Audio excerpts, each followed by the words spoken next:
الرحيم. One of the outstanding characteristics of our Prophet ﷺ was his courage and bravery. For 13 years in Mecca, he was oppressed and his followers were oppressed. And people tried all kinds of tactics to intimidate him, to hurt him, embarrass him, put him down, do whatever they possibly could to reduce and remove his importance and love from the hearts of people. The Prophet ﷺ faced all of this with a great deal of courage and bravery. Even though as a human being, sometimes he would worry, sometimes there would be fear, but behind that, before that and after that, would be a sense of strength, a sense of bravery that would pull him through. And there are many, many occasions when you pick up the books of hadith and you find how people treated him. Sometimes while he was praying, they would take the intestines of a camel and put it on his neck, and the weight of that would be so much that he would not be able to lift his neck. Sometimes while he was sitting down, they would come and strangle him and choke him with a rope or with a shawl. And other times they mistreated him in other ways. None of this deterred the Prophet ﷺ from carrying on with the mission that Allah subhanahu wa ta'ala had sent him with. And by doing so, he became a model and an example for all the Muslims around. And at that time, the other Muslims were being persecuted as well. You've read stories of Bilal radiallahu anhu and Ammar ibn Yasir radiallahu anhu and Suhaib al-Rumi radiallahu anhu and all of these Sahaba who were persecuted and hurt and injured for the sake of Allah subhanahu wa ta'ala. So as Muslims, one of the qualities that we aspire to have is the quality of bravery and courage. Why is this important? Because bravery and courage is not just about Iman. It's rather about standing up for what's right and having the courage to do so. Often we know what's right, we know what we're supposed to do or what's expected of us, but we don't have the courage to do it because the environment doesn't allow us. Someone who is sitting in a room filled with people who absolutely don't like studying, they don't want to study, and they think it's a waste of time. But this person knows that this is really what I need to do right now, it's the right thing. For them to take out their books and start reading, it's actually a very courageous thing to do. Similarly, whenever there is a trend or a pull in the wrong direction, people are going in the wrong direction, for a person to stand up for what is right and to swim against that tide, to make that decision, to do what's right, even though the odds are against them, this is a very powerful quality. As Muslims, we should have this quality because we will need it every day of our lives. Sometimes there'll be an environment where no one's praying, but we need to pray when it is time to pray. Sometimes there'll be an environment when no one is consuming halal around us. We need to have the courage to say, no, I stand by my ethics and morals and I am going to go and consume halal. Sometimes it'll be a situation where Muslims are being intimidated. They're being made to feel small or insignificant or scared or outnumbered. At that time, to raise one's head and say, no, I am proud to be a Muslim, it doesn't matter.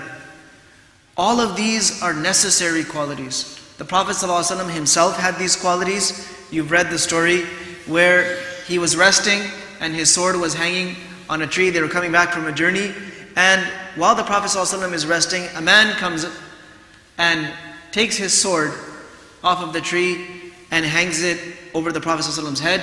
The Prophet ﷺ opens his eyes, and the man is standing there with his own sword unsheathed over his head and saying, who can save you from me?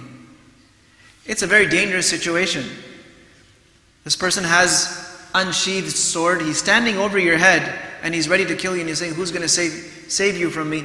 At that moment, the Prophet ﷺ said, Allah. And he said it with so much force that the man started trembling and he dropped the sword.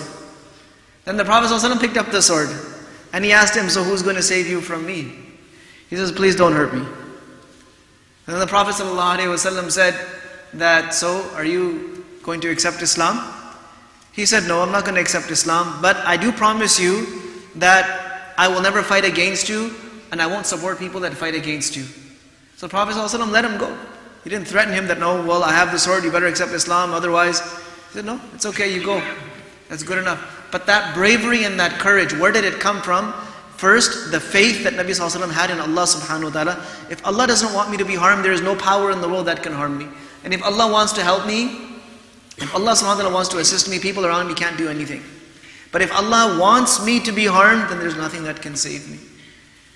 Once in the battle of Khandaq, or the battle of Ahzab, when Medina was surrounded by these forces and they had to dig a trench just to stop the enemy from rushing into Medina, one of the bravest fighters of the Arabs, whose name was Amr ibn Abd Wud, he was one of the most seasoned and experienced fighters. Nobody could take him down. It is said about him that he could take on 100 men by himself. He was such a skilled swordsman and so skilled on his horse. He knew all the maneuvers. So this man was so gutsy that he actually crossed the trench with his horse.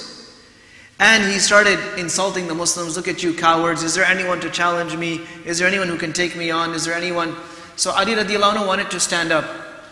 The Prophet ﷺ said, no, you sit down. Then again he came and started challenging and making fun. Again Ali radiallahu anhu wanted to stand up and say, I'll take him on. The Prophet ﷺ said, no, because Ali radiallahu anhu was very young at that time and very inexperienced compared to this man. Then the third time, again when he mocked the Muslims and Ali radiallahu anhu wanted to stand up, the Prophet ﷺ said, look, he's Amr. So Ali radiallahu anhu said, so what if he's Amr? I'm Ali. Then the Prophet ﷺ didn't say anything. He let him go forward. So when Amr saw him, he started laughing. He said, I don't want to soil my sword with the blood of a child. So Ali radiallahu anhu got mad. He said, yeah, but I want to soil my sword with your blood. And he took him on. And that man swung his sword so hard that when Ali radiallahu anhu tried to block it with his shield, he pierced right through the shield and struck him on the head. But he didn't stop. Ali radiallahu anhu didn't stop. He recounted, he returned the blow, and in one shot he finished that man. This was bravery. Salama ibn al-Aqwa radiallahu anhu, very young sahabi, very quick on his feet. He was the fastest runner. No one could outrun him. He could outrun the fastest horse. And he was a master archer. He would not miss. When he saw that people have come into Medina and they've stolen the camels of Nabi sallallahu alaihi wasallam, there's a whole group of bandits. He chased after them single-handedly. He chased after them and he ran on foot. On foot after a group of people who were on horses and they all have weapons. But he was so fast and he fired his arrows from so many different places and so quickly, they thought that there's a whole army behind them. And they couldn't see who is it that's following us. Finally, he ran out of arrows. And he was tired also. And they had started cornering him. And they realized it's just one young man. But he still took them on. He said, look, if I shoot an arrow, you know I won't miss. And if I run after one of you, you know you can't escape me. And if you try to run after me, you know you can't catch me. Like this, he kept them locked in conversation until more people came, they helped him out, and then all of those men were arrested. The Prophet ﷺ was brave, and the Sahaba radiallahu anhum took this bravery. They were not cowards. A Muslim is not a coward. A Muslim is strong. A Muslim is confident.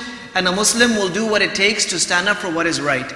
The difference between being brave and being proud, or being arrogant, or being just daring, the difference between being daring and being courageous and brave, bravery counts. Bravery is used for a noble purpose when you're doing the right thing at the right time, even though the odds are against you. And there will be many, many occasions like that in our lives, when the odds are against us, but the test is to see, will we do the right thing at the right time, or will we be too scared? May Allah subhanahu wa ta'ala also bless us with this beautiful quality, like He gave to the Prophet ﷺ and his companions. وَصَلَّى اللَّهُ وَسَلَّمَ وَبَارَكَ عَلَى نَبِينَا مُحَمَّدٍ وَعَلَى آلِهِ